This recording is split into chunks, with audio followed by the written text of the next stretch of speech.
Assalamualaikum warahmatullahi wabarakatuh. Bismillahirrahmanirrahim. Innal hamdalillah nahmaduhu wa nasta'inuhu wa nastaghfiruh wa na'udzu billahi min syururi anfusina wa min sayyiati a'malina.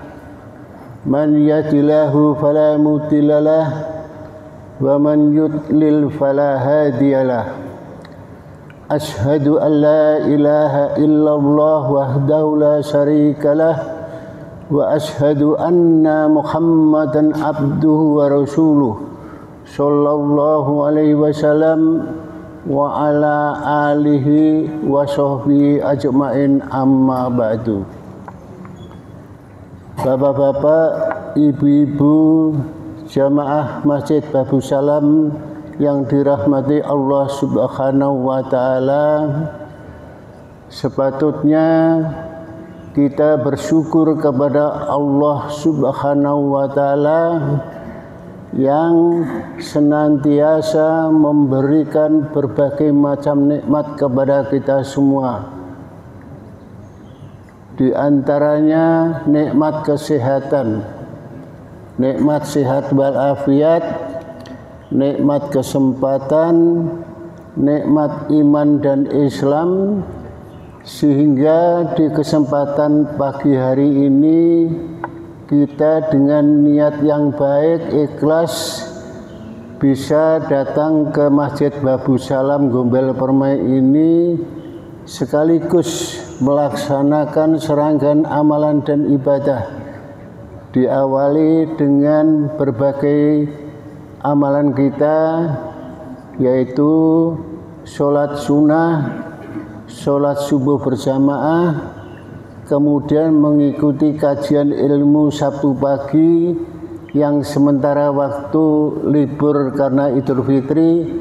Alhamdulillah, mulai pagi ini kita sudah dimulai lagi dalam kajian ilmu.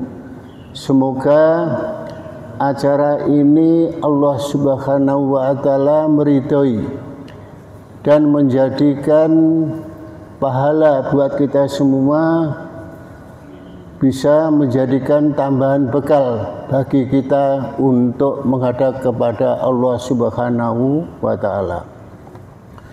Sholawat serta salam semoga terlimpah kepada junjungan Nabi kita Muhammad sallallahu alaihi wasallam beserta keluarganya, keturunannya, para sahabat dan pengikut-pengikutnya yang setia mengikuti ajarannya. Bapak Ibu yang dirahmati Allah, sebelum saya menyampaikan kajian pagi hari ini, terlebih dulu izinkan saya menyampaikan permohonan maaf lahir dan batin, minal aidin wal faidin, taqabbalallahu minkum taqabbal ya karim. Karena saya tidak bisa unjung sana ke kediaman Bapak Ibu semuanya, untuk itu mohon keikhlasannya memaafkan manakala di dalam saya berhubungan dengan panjenengan semua langsung maupun tidak langsung terhadap khilaf dan kesalahan. Semoga semua amalan dan ibadah yang kita lakukan di dalam bulan Ramadan kemarin, kita mencapai suatu kemenangan, mendapat ridho Allah Subhanahu wa ta'ala, dan dijadikan pahala buat kita semua. Karena kita ketahui dan sudah kita dengar bahwa di bulan Ramadan itulah pintu-pintu surga dibuka, pintu neraka ditutup, dan setan-setan pada dibelenggu, sebagaimana riwayat hadis Imam Bukhari dan Muslim. Untuk itu, agar kita mencapai suatu nilai yang sangat memuaskan, kumlot di dalam melaksanakan ibadah Ramadan kemarin. Nah, kita sudah meninggalkan bulan Ramadan. Apakah setan itu sudah terlepas? Tentu setan sudah menyusun strategi untuk memperdaya manusia, dan itu satu-satunya musuh kita selama hidup kita. Oleh karena itu, Bapak Ibu yang dirahmati Allah, pagi ini saya sampaikan dengan tema, mari kita kenali musuh kita satu-satunya, yaitu setan. Sebelum manusia diciptakan oleh Allah, terlebih dulu Allah itu menciptakan musuh-musuh manusia.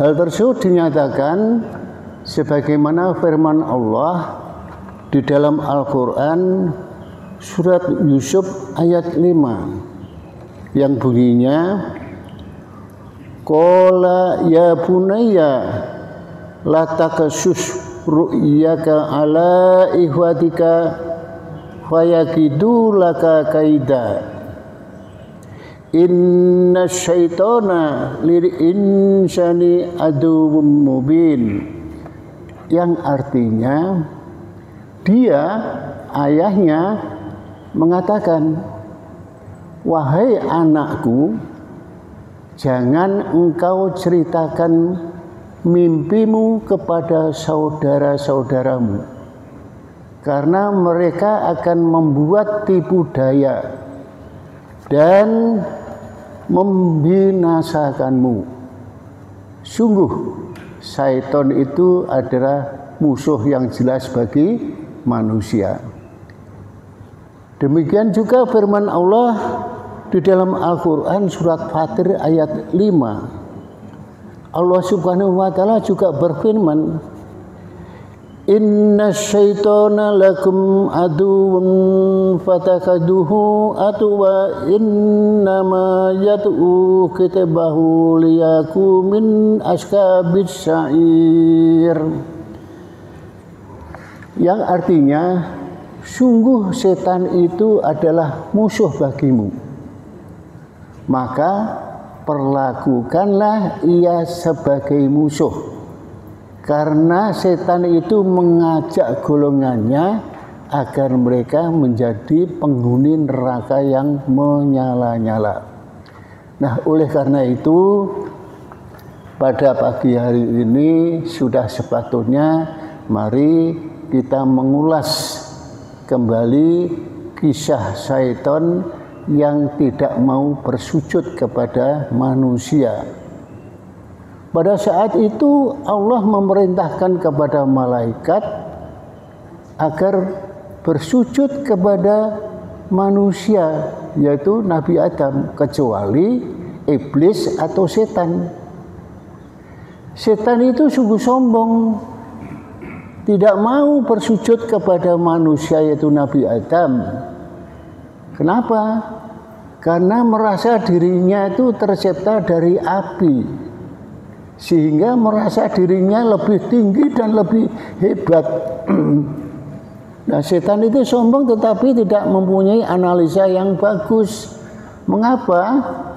Sebab secara realitas kalau dilihat dari sifatnya, api itu tidak dapat memusnahkan tanah, sedangkan tanah bisa mematikan api. Nah, tanah pun bisa tumbuh berbagai macam tanaman sebagai lahan penghidupan bagi siapa saja yang diperlukan bagi manusia di atas bumi ini. Tidak hanya itu saja, setan pun juga menyindir dengan mengatakan kepada Allah, mengapa engkau menjadikan manusia menjadi khalifah? Padahal kerajaannya hanya menumpahkan darah saja. Lantas Allah menjawab, aku lebih tahu daripada kamu setan. Manusia itu lebih hebat. Adam bisa menyebutkan beberapa nama benda, itu pun tidak terlepas dari pertolongan Allah.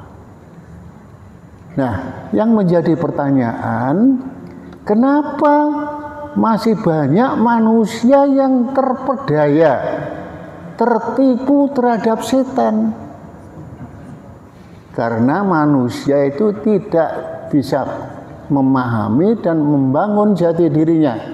Manusia tidak bisa membelenggu setan. Bapak Ibu yang dirahmati Allah, hendaknya kita ketahui beberapa cara setan dalam melawan manusia. Jadi kita ini dalam kehidupan sehari-hari selalu dibayangi oleh setan untuk memperdaya. Di antaranya yaitu dengan cara menyesatkan. Ya. Sebagaimana firman Allah di dalam Al-Qur'an surat Al-A'raf ayat 16 sampai 17. Maaf, dalil Arabnya tidak saya bacakan, tidak saya sampaikan, mengingat keterbatasan waktu. Saya sampaikan artinya saja, terjemahnya saja. Di dalam Al-Qur'an surat Al-A'raf ayat 16 sampai 17 artinya, iblis menjawab, karena engkau telah menyesatkan aku, pasti aku akan menghalangi jalanmu yang lurus, dan aku pasti akan mendatanginya dari depan, dari belakang, dari samping kanan, dari samping kiri mereka, sehingga engkau tidak dapat menikmati kebanyakan mereka bersyukur. Begitu juga setan memperdaya kita dengan cara bisikan, yaitu sebagaimana firman Allah di dalam surat An-Nas ayat 4-5 yang artinya, dari kejahatan bisikan setan yang bersembunyi yang membisikkan kejahatan masuk ke dalam dada manusia. Dan begitu pula di dalam sebuah hadis Nabi dinyatakan keistimewaannya setan ini bisa menyelinap juga ke aliran darah kita, ke aliran darah manusia. Kemudian setan pun dengan memperdaya kita agar melihat bahwa perbuatan maksiat itu adalah nikmat, indah, menyenangkan, agar supaya manusia mengikuti setan selalu berbuat maksiat. Ini dinyatakan di dalam Al-Qur'an surat Al-Hijr ayat 39-40 yang artinya, iblis itu berkata, Tuhanku, oleh karena engkau telah menyesatkanku, bahwa aku pasti akan jadikan kejahatan itu terasa indah di atas bumi, dan semuanya akan saya sesatkan kecuali bagi hamba-hambamu yang terpilih di antara mereka. Juga setan memperdaya kita untuk dengan cara tipu daya setan. Nah, ini disebutkan di dalam Al-Qur'an surat An-Nisa ayat 76 yang artinya, orang-orang yang beriman itu ketika berperangan di jalan Allah, sedangkan orang-orang kafir itu di jalan yang togut. Pengertian togut di sini selalu melakukan suatu bujukan, membujuk, perayu dan penggoda agar supaya menyembah selain Allah. Oleh karena itu hendaknya kawan-kawan setan itu dilawan. Sesungguhnya tipu daya setan itu adalah lemah. Begitu juga setan supaya kita selalu bermusuhan, selalu berdebat, selalu bertengkar. Oleh karena itu di dalam minuman keras dan judi itu setan hanyalah bermaksud agar kita itu selalu bermusuhan dan mengadakan suatu kebencian di antara satu sama lainnya, serta menghalang-halangi kita untuk selalu mengingat kepada Allah, kita untuk beribadah kepada Allah.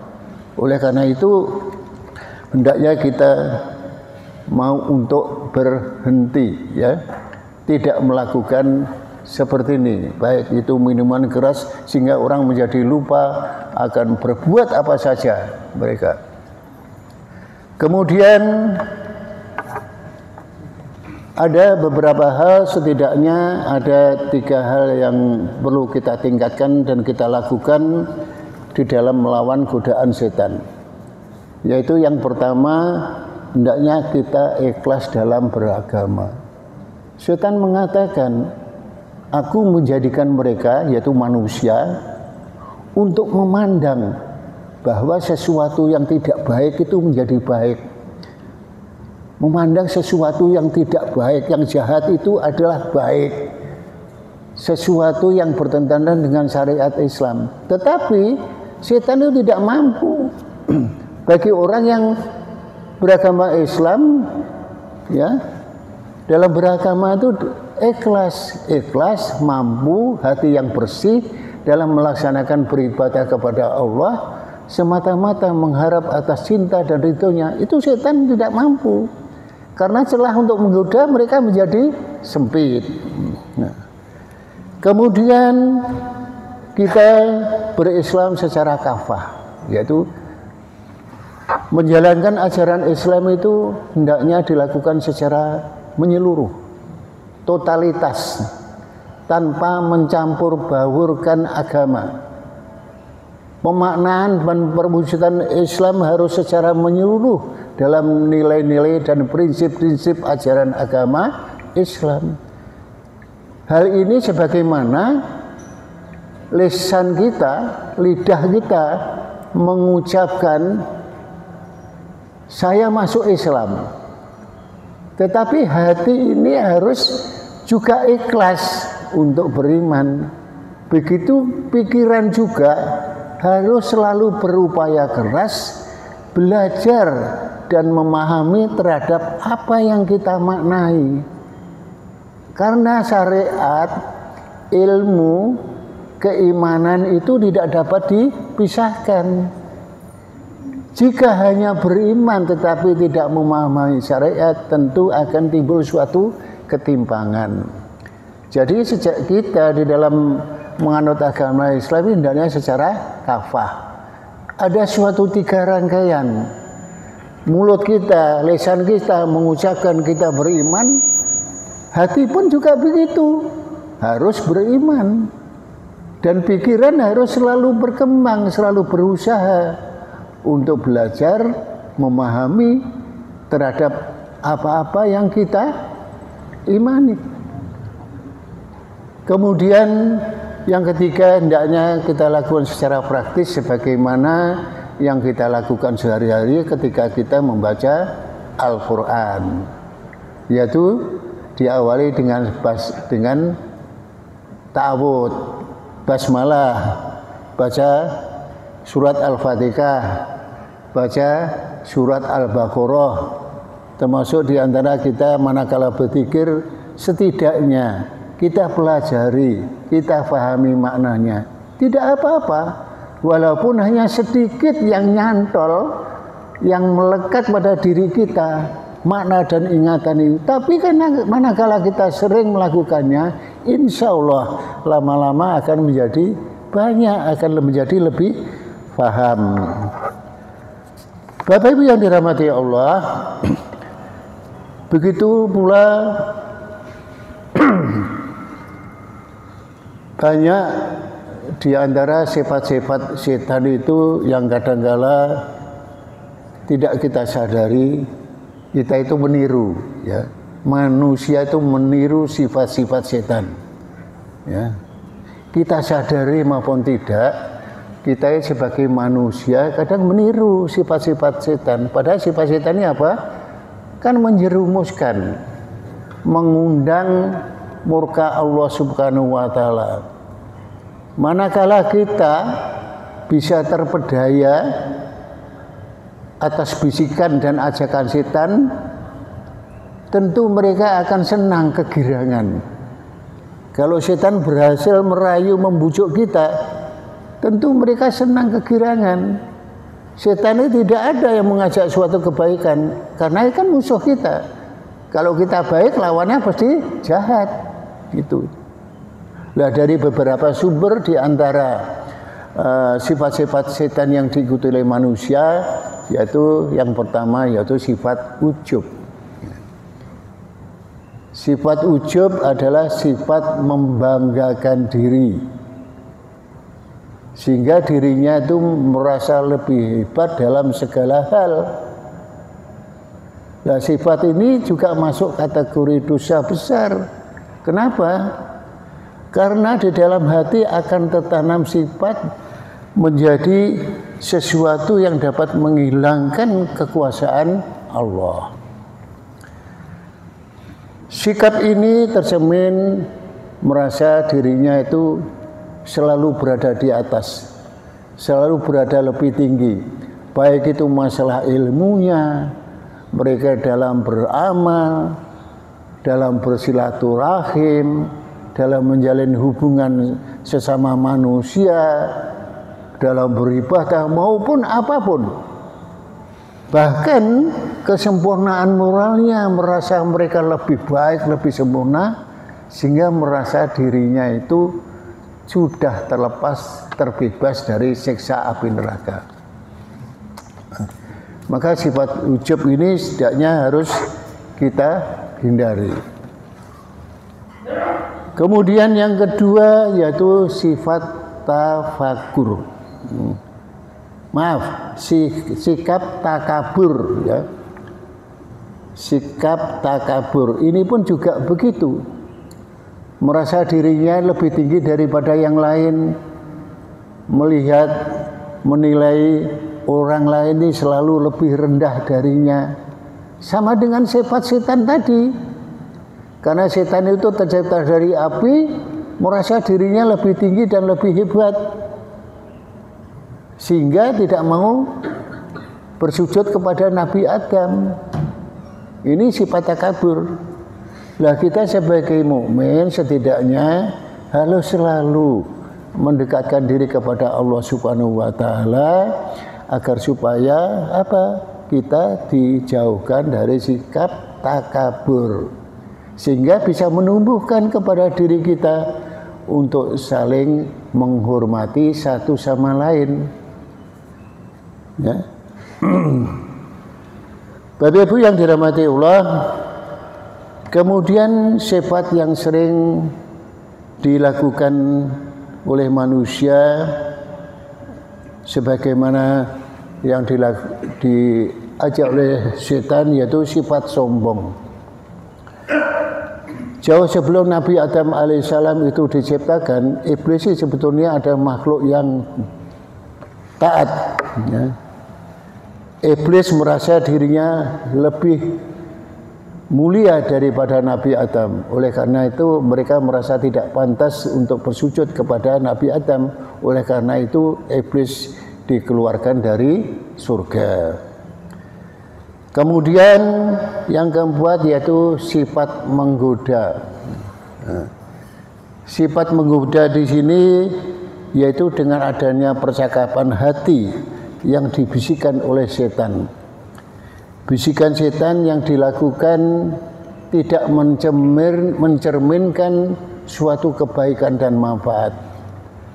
Sebagaimana Allah Subhanahu wa taala berfirman di dalam Al-Qur'an surat Al-A'raf ayat 20 yang artinya setan membisikkan pikiran jahat kepada mereka. Siapa itu? Nabi Adam dan Siti Hawa, agar menampakkan auratnya yang sebelumnya tertutup. Setan mengatakan, Tuhanmu kan hanya menyuruh kalian berdua agar menjauhi pohon ini. Pohon apa itu? Pohon kuldi, ya. Agar supaya kamu tidak menjadi malaikat atau manusia yang kekal di dalam surga. Nah, ayat ini jelas terlihat bahwa iblis itu memperdaya Nabi Adam dan Siti Hawa sehingga keduanya dikeluarkan dari surga. Kemudian yang kelima yaitu sifat ingkar janji. Sifat ingkar janji. Di dalam Al-Quran Allah memberikan contoh sifat ingkar janji yang dilakukan oleh setan yaitu di dalam Al-Quran surat Al-Anfal ayat 48 ketika terjadi perang Badar, ya.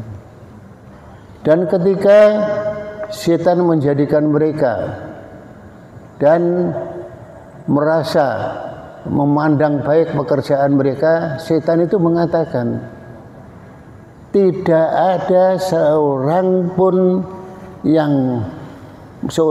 manusia yang dapat menang terhadapmu pada hari ini. Sesungguhnya aku ini adalah penolongmu. Nah, ini setan mengatakan kepada tentara musyrikin seperti itu. Tetapi tatkala tentara Islam, ya, tentara kedua pasukan yaitu tentara Islam berhadapan dengan tentara musyrikin, setan itu berbalik ke belakang seraya mengatakan, sesungguhnya saya terlepas daripada kamu. Nah, ayat Al-Anfal ayat 48 ini turun ketika terjadi perang Badar, di mana iblis itu berjanji kepada orang-orang musyrikin, aku akan membantumu, aku akan ikut memerangi, menentang orang-orang Islam. Ketika kedua pasukan, baik tentara Islam bersama Rasulullah bersama tentara musyrikin ini sudah saling melihat, saling berhadapan, kemudian si setan atau iblis ini menjelma menjadi manusia laki-laki sebagai tentara yang menyusup di tentara musyrikin, seraya mengatakan, pada hari ini kamu tidak akan kalah, aku akan menolongmu. Tapi kenyataannya apa? Ketika iblis ini ketemu pasukan Islam, boleh dikatakan pasukan malaikat, mereka itu berbalik mundur, tidak jadi membantu kepada tentara musyrikin. Nah, inilah merupakan ingkar janji mereka tidak jadi menolong kepada tentara musyrikin. Ya. Jadi dari kisah ini jelas bahwa setan itu adalah sombong dan pengingkar janji. Sombong dan pengingkar janji. Oleh karena itu atas izin Allah, perang Badar itu dimenangkan oleh tentara Islam yang dipimpin oleh Rasulullah Shallallahu Alaihi Wasallam.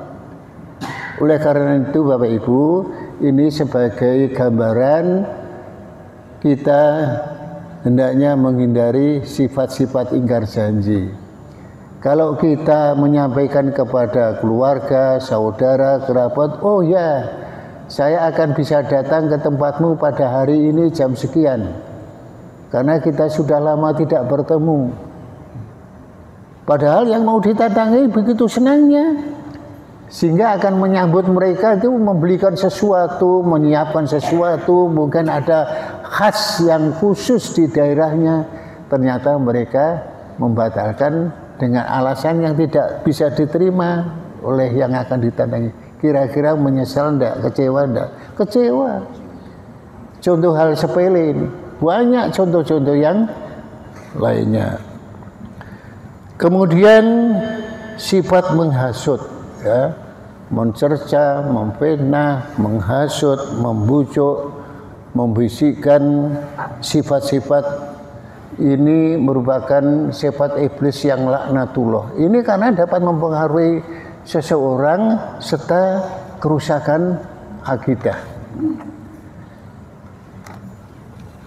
Bapak Ibu yang dirahmati Allah, kemudian sifat hasad atau dengki, ya.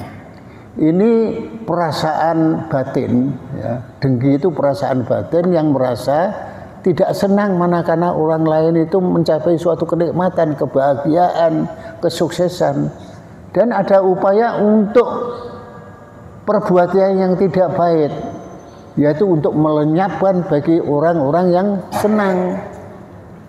Ini penyakit hati, ya, Penyakit hati yang dapat menghancurkan pahala amal. Lah dengki dengan iri itu sama enggak? Mirip, ya. Kalau iri yang lebih viral, lebih terkenal itu iri. Kalau melihat tetangganya sukses, senang, mendapat bisa ini, bisa itu. Kalau orang lain senang itu, orang yang iri itu susah, sedih, ya. Tapi lah orang lain, tetangga kita itu susah, mereka senang. Nah ini kalau tidak kita sadari, tidak bisa kendalikan, tentu ini akan bisa menimbulkan berbagai macam penyakit. Tetapi kalau dengki, ini penyakit hati, juga tidak senang kalau orang lain itu senang, bahagia. Mereka juga susah kalau orang lain itu mendapat kesenangan. Tetapi yang membedakan, mereka ada upaya yang tidak baik untuk melenyapkan orang lain yang bahagia. Itu bedanya iri dan dengki. Jadi dengki itu lebih parah satu tingkat daripada iri. Bapak Ibu, karena waktu sudah cukup, apa yang saya sampaikan mudah-mudahan bermanfaat bagi kita semua, khususnya kepada diri saya sendiri. Semoga selepas bulan Ramadan ini kita tetap konsisten, istiqomah di dalam menjalani amalan dan ibadah sebagaimana kekuatan yang ada pada diri kita, dengan semangat melaksanakan di bulan Ramadan terus terbawa sampai di bulan-bulan selanjutnya, tidak mengurangi sedikitpun dengan tulus ikhlas kita beribadah karena Allah Subhanahu wa taala, sehingga semoga semuanya amalan dan ibadah kita selalu diridhoi Allah, menjadikan pahala sehingga kita selamat dalam menjalani kehidupan dunia dan akhirat. Satu tujuan kita masuk dalam golongan orang-orang yang baik, yang beruntung masuk dalam surganya Allah Subhanahu wa taala. Amin amin ya rabbal alamin. Terima kasih atas perhatiannya. Kurang lebihnya mohon maaf. Billahi taufiq wal hidayah. Wassalamualaikum warahmatullahi wabarakatuh.